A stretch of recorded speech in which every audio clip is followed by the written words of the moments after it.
Again, I want to welcome everyone to our September Healthy New Moms webinar series. My name is Roni, and I am the Child and Family Program Manager at the Mental Health Association of Maryland. And this webinar series really works to raise awareness of perinatal mood and anxiety disorders and offer support and resources to mom across Maryland. Today's session is being recorded and will be made available to you in the coming week, and certificates of attendance are available, and more information about how you can obtain those will be shared at the end. So, the American Psychological Association defines intergenerational trauma as the transmission of trauma or its legacy in the form of psychological consequences such as injury, attack, poverty, historical trauma, from the generation experiencing the trauma to the subsequent. Trauma, including childhood trauma experienced by parents, can negatively affect parenting ability while also increasing the risk of transmitting trauma to children. Our webinar today will explore the factors related to perinatal mental health and specifically that transmission of trauma between mothers and their children and its impact on the families. It will also discuss protective factors as well as ways to support and address mothers' mental health and promote healthy attachment between mothers and babies. So, our speaker today, Dr. Kathleen Kane, is a licensed psychologist and assistant faculty member at the University of Maryland School of Medicine, who provides evaluation and treatment services to children ranging from infancy to adolescence. She currently provides clinical services within the Division of Development and Behavioral Pediatrics, the Division of Neonatal Neo Analogy, NICU follow-up program, NICU follow-up program, and pediatric oncology. Her clinical interests include providing assessments of autism spectrum disorders and other neurodevelopmental disabilities, providing cognitive behavioral therapy to children and adolescents, and conducting social skill groups with children and adolescents with autism. She also provides training and supervision to predoctoral students in psychology and is passionate about providing education and community engagement to families in Baltimore and throughout Maryland. Dr. Kane, thank you so much for being here, and I will pass it over to you. Thank you so much for that introduction. And Roni and Audrey, please feel free to let me know if I am not forwarding my slides. Just feel free to shout out or put a message in the chat. I'm going to try to be multitasking a little bit today, but I'm really honored to be part of this webinar series. I think this is such an important talk. I think it's an important topic and a really wonderful organization that is hosting us today. So thank you so much. As Roni said, I'm a pediatric psychologist and I've lived and worked in Baltimore City for about 16 years now. I initially worked at Mount Washington Pediatric Hospital and now at University of Maryland. And as Roni said, I work in a couple of different programs, but within our NICU follow-up program in particular, I get to work with very young children and their parents and caregivers. So typically it's kids who are 3 and under. And working with their families also. And the reason that we see them is they've had to stay in our NICU at some point. And so in this role, I'm often talking to parents of young children about their child's developmental and or behavioral concerns. But I'm also often discussing the parents' challenges in coping with parental stressors, their own mental health challenges that might be new or exacerbated since becoming a parent, or even trying to help address, challenges with their child's sleep, feeding, or attachment issues.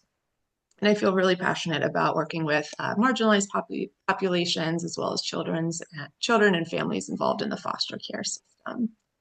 So I'm going to share my screen here. You all can see my slides. All right, let's make sure it looks a little bit nicer.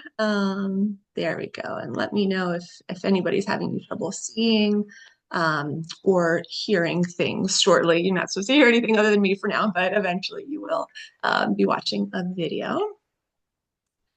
All right, so I'm just going to scoot some things around for me to see a little bit more easily. Just that there. Okay. All right, so we can go ahead and jump in here. And we're going to start with our agenda or learning objectives. And sorry, a Dr. little, Kane, we are seeing part of your slide. It's a little okay, shifted to the left. or let me scooch that over. Thank you for letting me know.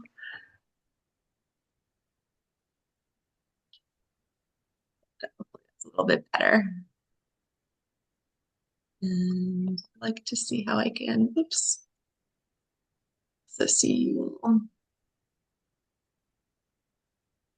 Okay, all right. So to go through our agenda and our learning objectives for today, so we're going to talk about perinatal mental health and specifically intergenerational trauma. Um, and we're going to talk about the transmission of trauma between mothers and their children, as well as the impact it can have on families. Also discuss protective factors and ways to help support and address mothers' mental health, as well as promote healthy attachment between mothers and their babies. So here's our goals for today, which you can review. And I'll say that I've tried to keep my slides kind of simple so that we can talk through things a bit more. I would like this talk to feel a little bit less like a lecture and more of a discussion of this content. And we'll certainly have time for questions and answers at the end. All right. We're jumping into things. I wanted to define a few terms that we'll be talking about today. The first one being trauma, and trauma refers to an emotional response to a stressful, frightening, or distressing event, such as violence, abuse, natural disaster. Trauma symptoms can include things like flashbacks, nightmares, trouble concentrating, feeling numb, trying to avoid reminders of the event. So these are all symptoms related to trauma. And PTSD or post-traumatic stress disorder is a clinical diagnosis that applies to someone who's been directly exposed to or witnessed an event that is violent, involves serious injury, actual or threatened death.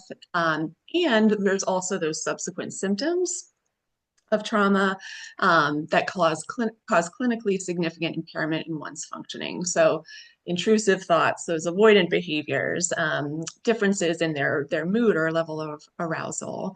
So I just want to make it clear that not everyone who has experienced trauma has PTSD, but everyone who has a diagnosis of PT has, by definition, experienced a traumatic event. And so intergenerational trauma, or something that's also referred to as transgenerational, relational, collective, or inherited trauma, that's really referring to those emotional wounds that are passed from one generation to the next because there has been no resolution or healing from that trauma. So another definition, as Roni said earlier, it's that transmission of trauma in the form of a psychological consequence of an injury, attack, poverty. It's from the generation experiencing that direct trauma to the subsequent ones. And people have been infected, excuse me, by intergenerational trauma are at higher likelihoods of experiencing anxiety, depression, low self-esteem, guilt, suicidality, substance use disorders, relationship difficulties, and poor emotional regulation. And switching gears a little bit here. So attachment refers to the emotional bond that forms between infants and their caregivers. And that impacts the child's cognitive, social, and emotional development. So a psychologist named John Bowlby developed the attachment theory in the 50s and 60s, and he suggested that infants are born with programming to help them form attachments to others. We're kind of pre-programmed to form attachments. And this is really an adaptive response that's important for evolution because on a very basic level, if you think about animal parents, they're more likely to care for their child if they're attached to them. So If not, maybe that uh, bird wouldn't return to their nest and care for their hungry babies. It really helps the babies get their needs met by having an attachment to their parent. And then down at the bottom there, attachment trauma might be the result of abuse or neglect. That can also be a disruption in the bonding process with the child's primary caregiver. There's also a diagnosis that's called reactive attachment disorder, which is given to the child who displays abnormal patterns of responses towards their caregiver when they're distressed. And this typically occurs when there's either an absent or a grossly underdeveloped attachment between the child and their caregiver. This is usually not seen in children unless there are really significant circumstances, such as, perhaps the parent is abusing substances, they're being physically abusive towards a child. Less common. Now we're going to take a look at some visuals that I think kind of illustrate this concept of intergenerational trauma. So look at this first one up here on the top right. And I like this one because it really does make clear how things are passed from generation to generation. So in this example, the grandparents up here are the people who are directly impacted by trauma. They've lived through some type of traumatic experience, whether it was war, or forced immigration, or genocide. And they learned to survive, they adapted, and they got through the situation, but there are likely some emotional consequences to that event. And then in how they raised their children, there was perhaps a consequence. Maybe there was an avoidance of talking about feelings. Maybe there was numbing of feelings through substances. Maybe there was anger outbursts and not really talking about what the direct issue is. And then subsequently, the illustration kind of highlights how then the parents or the children then become their own parents and might also, continue to play out some of these patterns. So some, poor communication skills, having challenges regulating their emotions, perhaps feelings of fear, anxiety, things like that. And so that cycle just can kind of perpetuate. And then on a much more kind of simplistic visual here, this one I think makes it very clear. So in this one, the grandparent is saying to their child, "You are stupid," who then in turn says to their child, "You are not good enough." But you can see that there's a break here. There's a change that has occurred. And this person who is now a parent has chosen to disrupt that cycle and instead says, "I love you" to their child. And hopefully that means that when and if this child does become a parent themselves one day, perhaps they would say something very simplistic, but I think just kind of highlights this phenomenon. And I'm now going to, if I can successfully do this, I'm going to share my screen to show you all a video. Let me know if anyone's having trouble seeing this. It's very short and there's not any audio other than just some music, but I'll just play it and then we will talk about what we see here.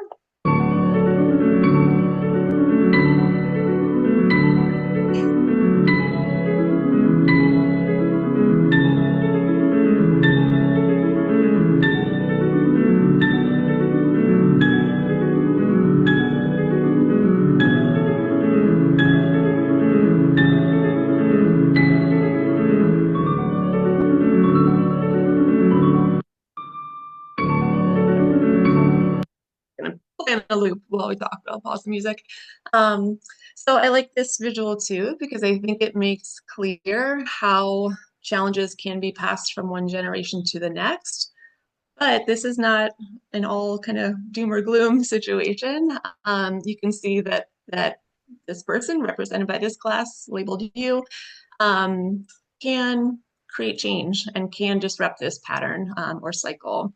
And, in theory, the water that is being poured into that glass here is diluting that problem, right? It's changing what is passed from this glass to that one. I'm now going to change my screen here, and hopefully you all can still see this one. So this is from a podcast where somebody is talking to a well-known psychiatrist named Dr. Gabor Mate about some difficult experiences from her childhood. And just to kind of give a disclaimer, she does talk about sexual violence that she experienced when she was a young child. So I just wanted to give everybody a heads up about that. And also in the slide that I'll share after this, also just display some distressing images. So I just wanted to make everyone aware of that. But this one's about 2 minutes long, so we'll watch it and then Oh, I'll share it with you. When I was in the fourth grade, I woke up in the middle of the night on a family vacation and an older kid was on top of me. All right. And that had massive implications on my life. In what way? I was fourth grade and I was sound asleep, so I was in a safe space. Wake up to an older kid on top of me who was fondling me. Okay. Can I unpack this for you a little bit? Sure. Are you open to it? Oh, I'm so open to it. Yeah. Okay. Here's the question I'm going to ask you. Okay. How did you feel when this happened? I felt very confused and scared. Confused and scared. Good enough. Who did you speak to about it? No one. Okay. If something like this happened to one of your daughters, and if they didn't talk to you, how would you explain that? I'd feel, how would I explain it? I would explain it, and I'm about to go intellectual. I personally, as the mother, would feel heartbroken. I understand how you'd feel, but really I'm not asking how you'd feel. Okay, so I'm asking how you'd explain it. Why wasn't my daughter talking to me about feeling scared and confused and violated? She didn't feel safe talking to me. That's the trauma.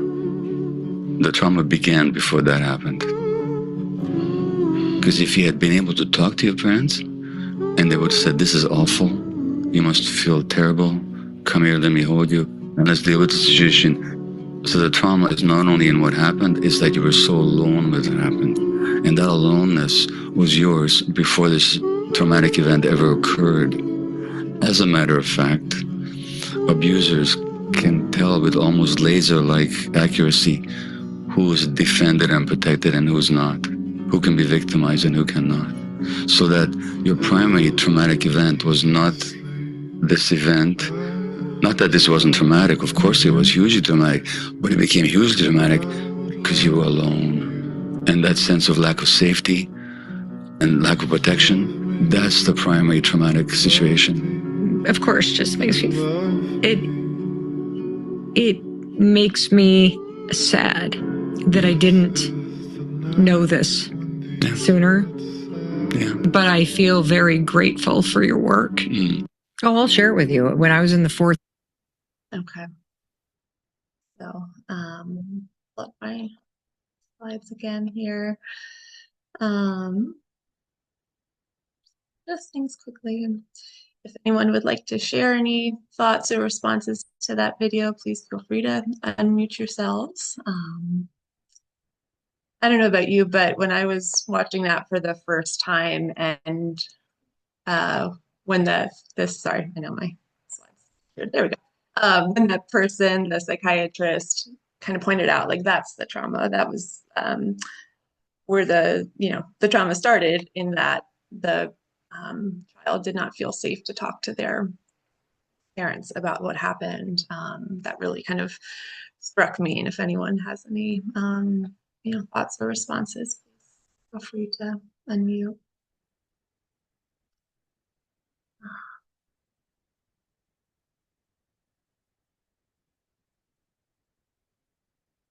Just taking a look at the message here. So, yeah, same event would have the same impact.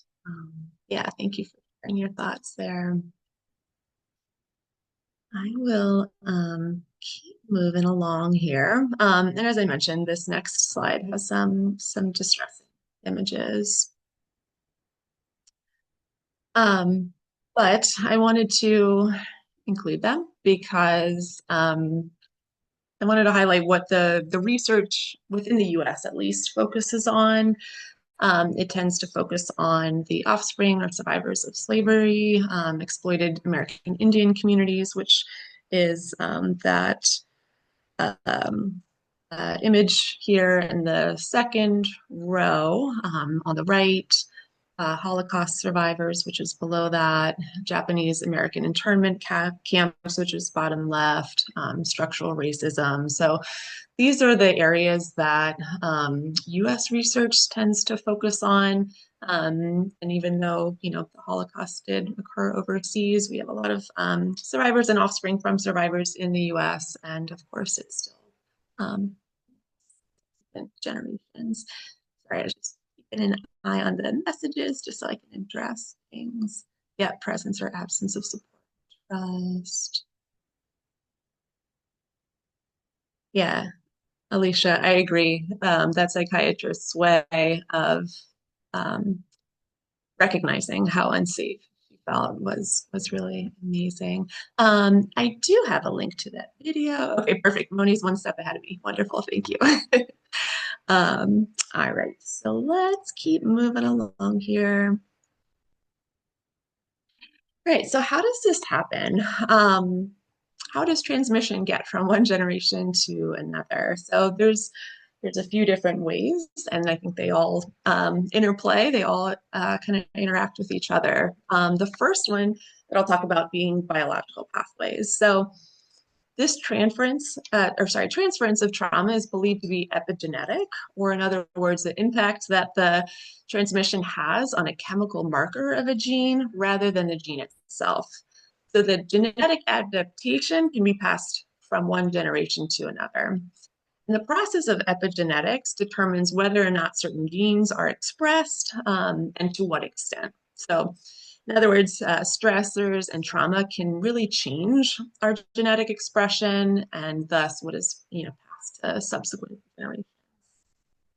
And also, early childhood experiences and early caregiving experiences do also impact our brain. It impacts our neurological development, the circuitry of core regions in our brain involved in responding to stress, such as the prefrontal cortex as part of the brain, that can result in underdeveloped stress regulation, and also our amygdala, which is kind of at the base of the brain, that gets at our hyperactivation or kind of overly excited kind of emotional responses. So those early experiences can certainly impact how a child's brain develops. And then there's also, behavioral or kind of more psychological pathways. So in addition to the impact on one's genetic makeup, trauma can also be passed on through behaviors and attitudes, right? So for example, a child who has witnessed domestic violence may then model their caregiver's actions, maybe internalize those attitudes that they've been exposed to, which then, impacts their future relationships. So in a more simple way, think of the expression that hurt people, right? If you had been hurt at some point in your life, perhaps there is a higher likelihood that we would repeat a pattern in a future relationship. And then lastly, there's social and cultural pathways as well. So perhaps there's avoidance of talking about the traumatic event. Family secrets can really cause shame and avoidance. There could be a perception that families who are, loud or always kind of arguing or bickering at each other might be more dysfunctional, but they might actually be more healthy or less dysfunctional than the family who is very distant from each other and doesn't talk about problems at all, doesn't talk about emotions or real relationship issues. So what it might appear on the outside doesn't really reflect the kind of health of the family unit. I guess I just wanted to highlight that secrets can keep people sick. And often what is done in the dark does eventually come to light, but it might take time. It might take a few generations for that to really happen. There's also stigma about gender roles that certainly impact this. labels about mental health, saying things like, well, that boy just needs to toughen up, or, she just needs to suck it up and deal with it. Or, when I was a kid, we didn't talk about that stuff. So the way that mental health is talked about in general changes, I think, across generations. I think we're getting better at talking about things, but perhaps our parents, grandparents had very different perceptions of mental health and how much it should be openly discussed. I think there's also community narratives that might make assumptions about those who've experienced trauma. If you think about maybe a veteran from a war, or someone who's survived a particular event, that can create bias against people, which can lead for them to be more isolated from their communities. And kind of a lot on this next slide, but I'm going to talk through a few different things here. So there's a visual here that you can take a look at. It does have some different statistics, but I'll talk through some others as well, and then we'll talk a little bit about attachment more.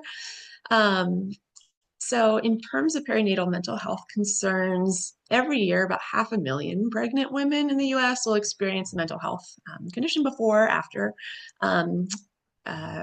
during, or after pregnancy. And this visual shows that about 50%, but I found on NAMI, or the National Alliance of Mental Health, mental illness website, that up to about 75% of pregnant women with mental health concerns do not receive treatment, which is very concerning. Additionally, those who have experienced adverse childhood experiences, or ACEs, such as witnessing domestic violence, having a parent who's incarcerated, those can increase the risk of someone experiencing prenatal depression, especially in low-income women. And those who are really at the greatest risk for being impacted by intergenerational trauma are those that are racial and ethnic minorities, those living in poverty, communities who have been segregated, exploited, etc. Unfortunately, when I was doing some research for this slide, I was looking at different visuals, and I was mostly finding statistics that pertain to the UK or New Zealand or other parts of the world, rather than the US. And I think that unfortunately says something about us needing to do a better job about focusing on the importance of perinatal mental health. And then shifting gears to talk about attachment a little bit more. So we defined, attachment and attachment disorders earlier, but we're talking about them here because unresolved trauma can impact the mother's ability to respond sensitively and effectively to their child's needs. It can lead the child to have difficulties with self-regulation, or the child's ability to protect themselves from overwhelm or hyperarousal in response to stress, being able to modulate their emotions, and also manage their behavioral responses in social situations. So, that's a lot of fancy terms, but thinking about, like, on a practical level, how does this impact the child? If the child cannot regulate their emotions and behavior, what's going to happen when they go to the grocery store and they can't get their favorite snack, right? There's going to be a meltdown. There's going to be screaming or yelling. Could be a very unpleasant experience for the whole family. How about when they go to school for the first time and a classmate takes a toy from them and they don't have the ability to regulate their emotions? Maybe that's another meltdown. Maybe that's, hitting the other child, getting in trouble. Just thinking about, kind of those practical examples of what it looks like when a child is struggling to regulate their emotions. And attachment relationships are formed very early. Within the first year of life, infants start to anticipate their caregivers' responses around 6 months of age. So even at that young age, they are making eye contact, they're starting to exhibit that social smile, they're reaching for others, and those are ways of communicating and socializing with their caregivers. And what we're talking about specifically regarding attachment is, how does the caregiver respond, particularly when the child is physically hurt, ill, or emotionally upset, particularly when they're frightened. So those caregivers who respond promptly and warmly most of the time to the infant's cries or behavior will have created a secure, organized attachment with their infants. Notice that I said most of the time because there is some grace, and certainly, there is an understanding that no one is going to get it right all of the time. And it would be impossible to. But mothers who have experienced trauma might show less joy, less responsiveness, less pleasure during their interactions with their infants. And so that can impact the ability to develop that healthy attachment.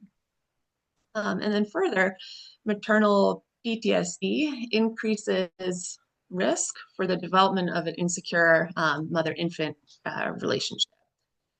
And having an insecure attachment style can increase the child's vulnerability to developing PTSD in response to later trauma exposure. So to say that in a different way, if the child does not have a secure attachment relationship, it might be more likely that they would develop PTSD if they experience a trauma later in life. Again, not everybody who experiences a traumatic event has PTSD, but it can make them more vulnerable to being more significantly impacted by that trauma.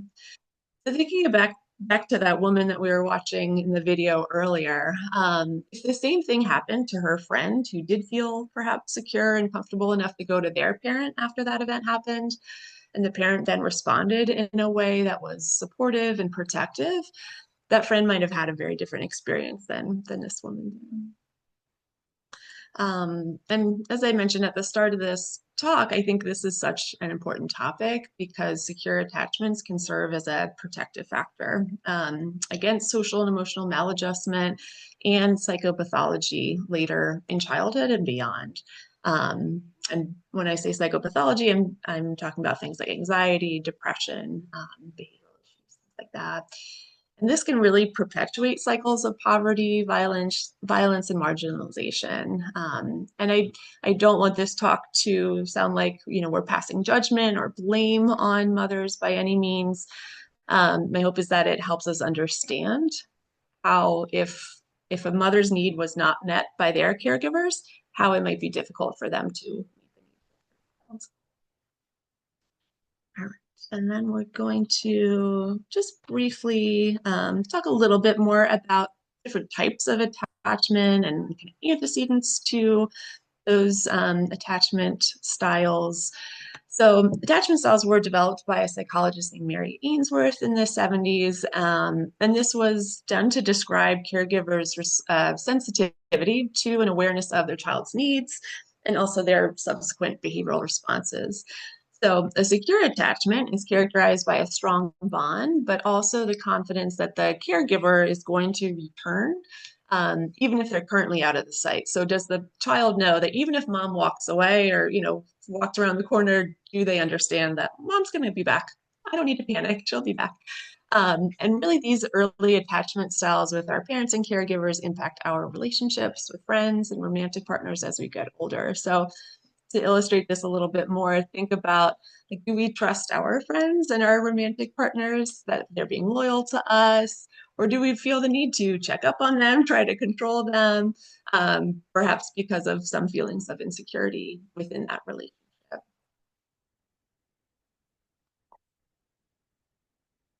All right. So perhaps the most kind of important part of this is how do we heal, or even better, how do we prevent these challenges from occurring? So I think it's really important for us to focus on ways to promote perinatal mental health and prevent challenges as much as we can, such as by having check-ins about emotional functioning and self-care during prenatal visits. And perhaps even before, the mother does become pregnant, to address concerns as they come up.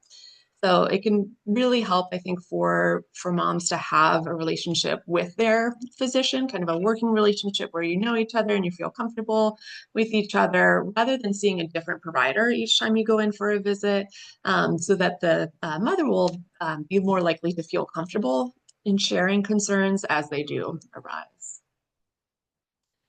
And thinking about ways to promote healthy attachment. So I talked a little bit about, challenges and what that can look like, but how do we promote a healthy bond between mothers and their caregivers? So Essentially, we want the child to feel seen and safe and understood. Basically, that the parent is in tune with their child and attentive to them. We want them to feel comforted by reliable caregivers, valued as a person, and also supported in their independence. So not, hovering over the child, but giving them like an appropriate amount of freedom and independence, but knowing like I'm your home base. I'm going to be here, regardless of what happens when you venture out a bit. So this could be done through actions as small as acknowledging the child's attempts to communicate when they're very young. So again, like vocalizing, making eye contact, reaching, or it can be as big as praising them for their accomplishments. So clapping, cheering, complimenting them on when they take their first steps, first time that they write their name, first time they share a toy without being told to, maybe the first time they take a deep breath rather than hitting their sibling who took their toy. Those are just some examples, but responding to the child and acknowledging what they're doing. So I think it's important to recognize both the big and the small things that the child does. And I know this talk is more focused on maternal mental health, but some ways that we can help kids start to build their ability to regulate their emotions is by teaching them to identify and express their feelings. So pointing out like, you look mad, or I wonder if you're feeling sad right now.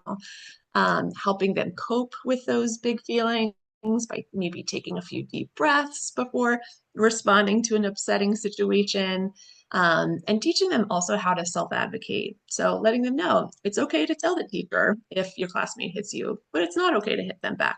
That's when you're going to get in trouble. So something that often comes up in my visits with parents of children who have had NICU stays or whose children have chronic health issues is that a sibling might be acting out. So there's a phenomenon that can happen when a child in that family has been identified as the like fragile or the vulnerable child and requires that extra care, attention, and time from the parent. So this can cause some difficult feelings in the other siblings, but by appropriately involving them in their siblings' care, such as by saying like, hey, can you bring me that blanket over there? Thank you, you're such a good helper. Showing them appreciation for their help and giving them one-on-one time with the parent can be huge. It can go a long way. So maybe after the younger child has gone to bed, spending some time one-on-one with the older sibling so that that child feels seen, cared for, and loved. And even if it's just a few minutes, that can make a difference, and that builds over time. And it's really more about the quality of the time together, not the quantity. So ideally, perhaps, we'd have the screens turned off, maybe allowing the child to pick the activity, like, all right, we've got 5 minutes before it's bath time. Do you want to do a puzzle, or do you want to read a book together? Letting them decide how they want to spend that like special one-on-one time together.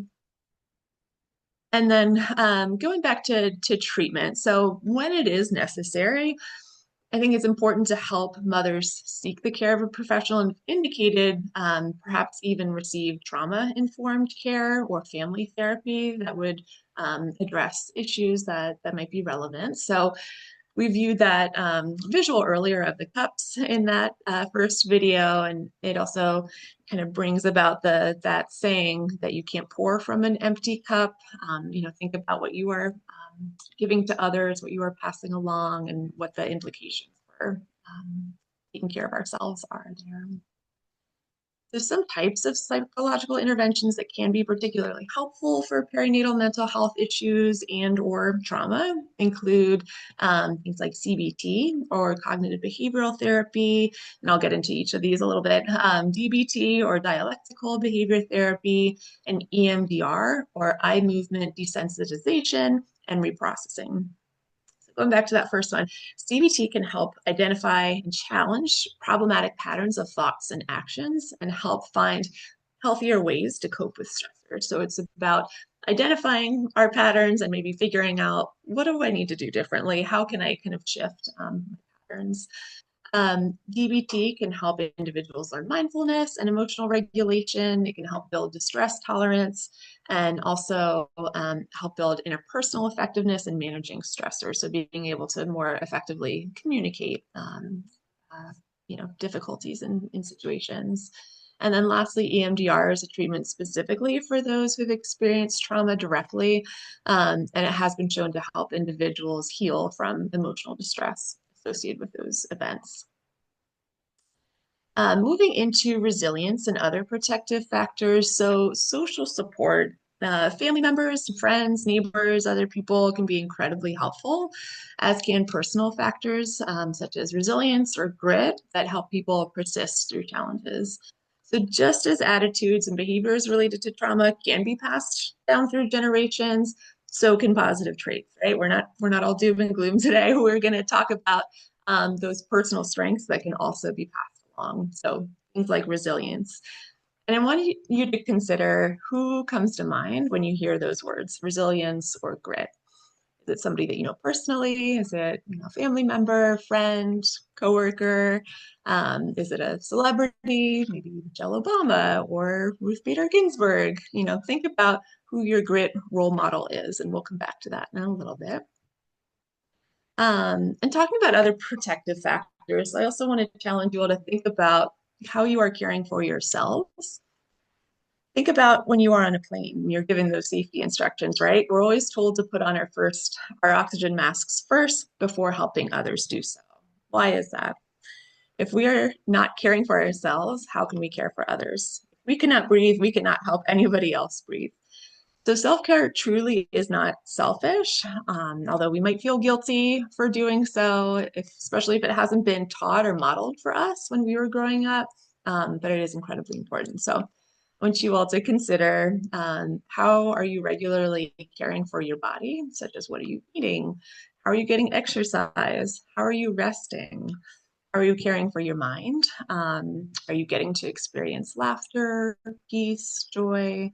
And how are you caring for your spirit? So are you pursuing a religious or spiritual practice or a mindfulness practice, or are there other things that restore you?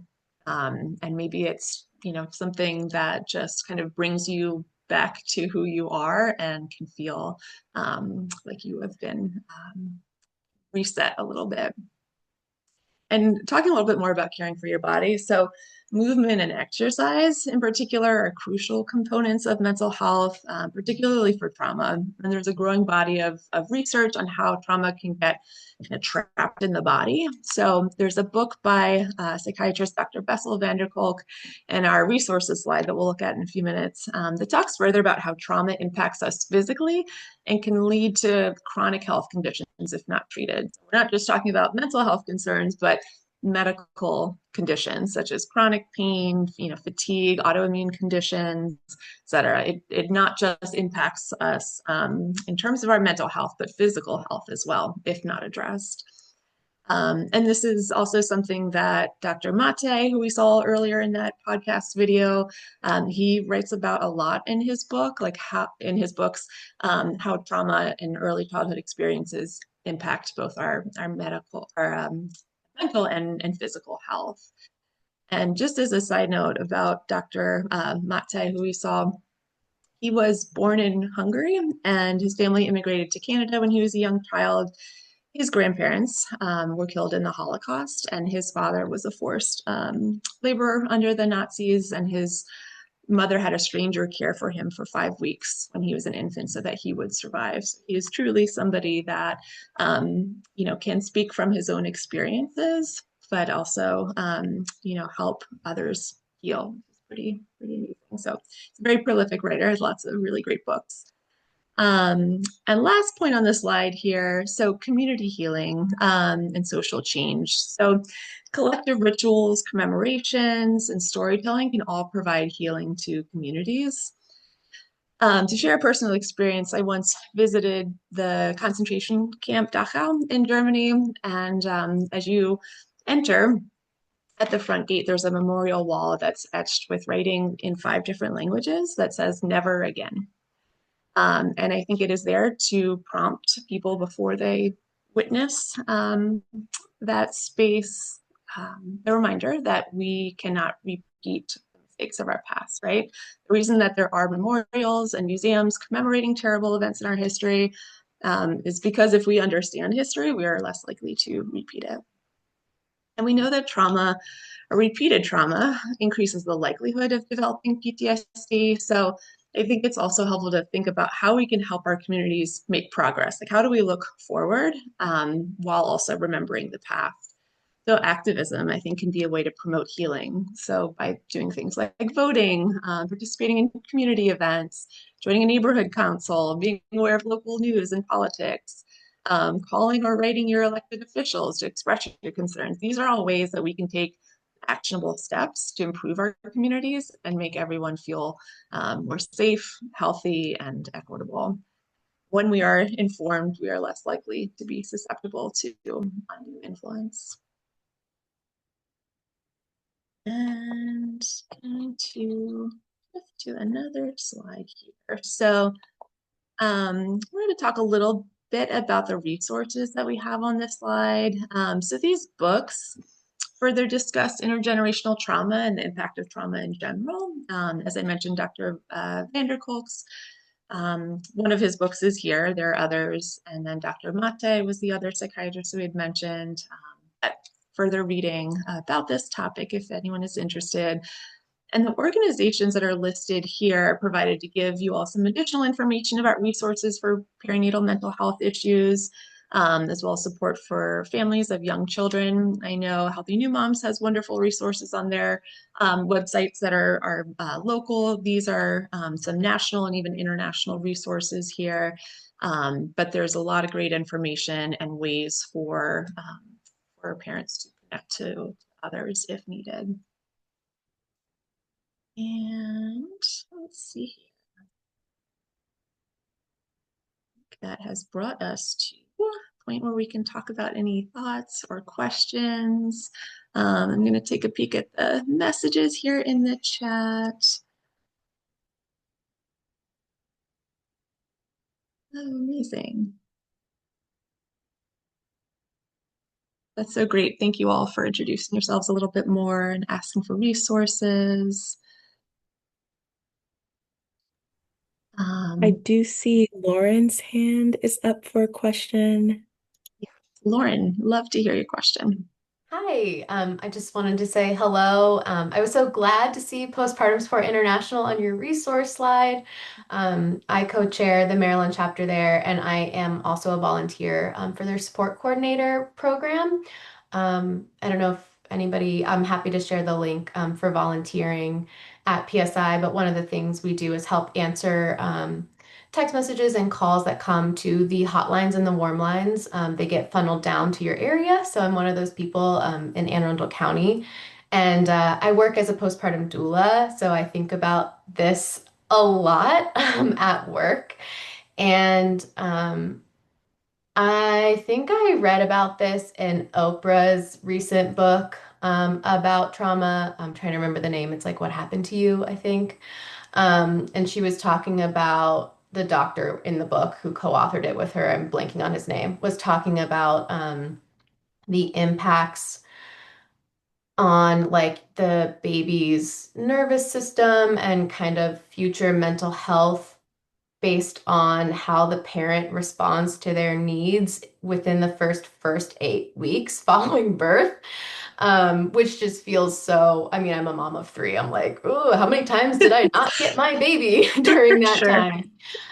So I guess I was just wondering if you could speak to that concept and maybe how we can support parents. I think of these really big problems with like paid family leave, not having even access to stay with your baby for an extended period of time following birth.